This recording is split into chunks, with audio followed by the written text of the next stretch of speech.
Good morning, everybody. This is Celeste with Hope Recovery Coaching and Interventions. I wanted to talk a little bit too about, I've been talking to a lot of clients lately about, they often ask when, in relationships with other people, toxic relationships and stuff like that. This person, I try to share with them my perspective, and they downplay it, they minimize it, they discard it, they discard my opinion, they make me feel like I'm crazy, they tell me I'm making it up, and that's a very common tactic for people that are toxic or abusive. They'll engage in their toxic abusive behaviors and then, blame the person on the receiving end for taking it too personally or being too sensitive, or, oh, you made that up, that never happened.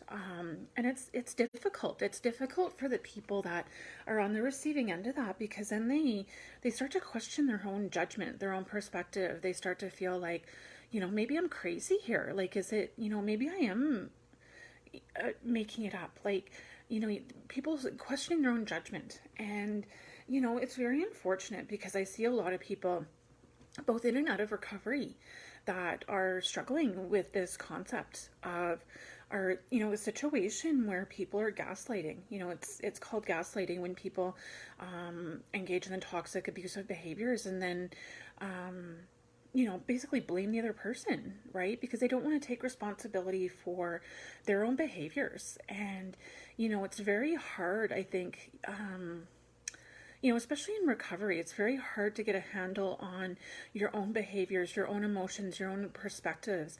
And then when you have people that are engaging in this toxic behavior and basically blaming you or making you feel like you're crazy, just adds to that sense of insecurity in early recovery. And it makes it so much more difficult in early recovery. And it's very unfortunate. It's very sad to see people both in and out of recovery struggling with this in family relationships and with friends and professional relationships, right?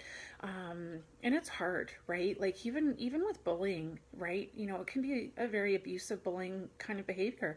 And, we'd all like to think that when we graduate from grade 12, the bullying stops, right? But, we just graduate to a bigger sandbox and a bigger playground. And it makes it hard, when you're on the receiving end of this behavior and being told that it's your fault. And, it's very sad and unfortunate. And, I just want to encourage people that are going through these situations and, reminding you that, you're not crazy. We're all given a perspective, and that person, even though that perhaps they are toxic and negative and dysfunctional, they're doing the best they can too. And, realizing that, or maybe they don't even see that there's anything wrong with their behavior. That's very common too. And I think, remembering that they're a person trying to get through their life too, and it doesn't make it okay. But, recognizing that they may not even be able to acknowledge the behavior, much less come up with an action plan to change their behavior, right? Unless they realize that there's a problem, they're not going to change it, right? And remembering, and I hate the expression, don't take it personally, right?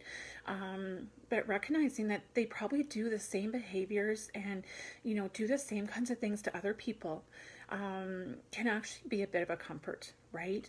And I've been in those situations too, where I see somebody being very toxic to me and then, seeing them being the same way to somebody else, right? And again, it doesn't make it okay, but it is, a little comforting to realize that I'm not the only one that's on the receiving end of their toxic behavior, right? And, just taking measures to protect yourself, right?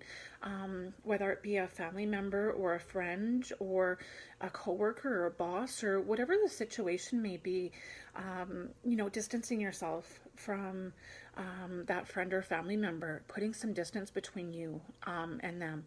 and, taking measures, talking, getting support, getting a coach, getting a counselor to help talk you through that, because sometimes, they can help validate and provide empathy and guidance and in dealing with the situation. And, I think especially when you're in that situation where you're questioning your own truth and your own perspective and your own judgment, sometimes it can be hard to think about it in a rational space, because there's emotions involved in that, and especially in early recovery it can be very difficult to overcome those emotions to make the best possible decision. So sometimes it's a good thing to have that third party to bounce ideas off of, and to bounce coping mechanisms off of, and ways of dealing with the toxic people in your life, and coming up with an action plan, not only to help you heal and help you trust your own judgment and to get that validation from somebody else, but to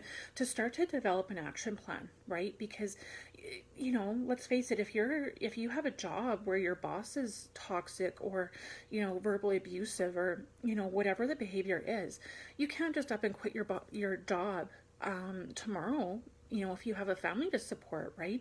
So it might be a matter of getting some coping skills, getting your resume ready and start applying for other jobs so that you can, put that distance in place. And, I think that's an important part of recovery as well, is acknowledging, hey, this person is toxic, right? And that can be detrimental in and of itself, but it can also be detrimental if I up and walk out on my job tomorrow, right? So there is realities that come into play. And I've been there in toxic jobs, and I had to come up with an action plan to leave that job and to develop the coping mechanisms. And sometimes even developing the coping mechanisms in the action plan can help you cope in that job or with that family member until you can come up with a good option. So I just really encourage people that if you're in one of those relationships with a toxic person that's really starting to impact your recovery, your mental health, your well-being, your physical state, your physical health, it's important to reach out and to get some help, because like getting that third party advice can be really beneficial, even to just start getting some of the thoughts and feelings out there, and getting a plan in place. I really just encourage people to engage with their doctor, engage with a coach, engage with a counselor, whoever it is that you need to talk to, right? And if you feel like you're in that position where you need help, for dealing with toxic people or any other situation, feel free to reach out to me. Send me a Facebook message. You can call me or text me.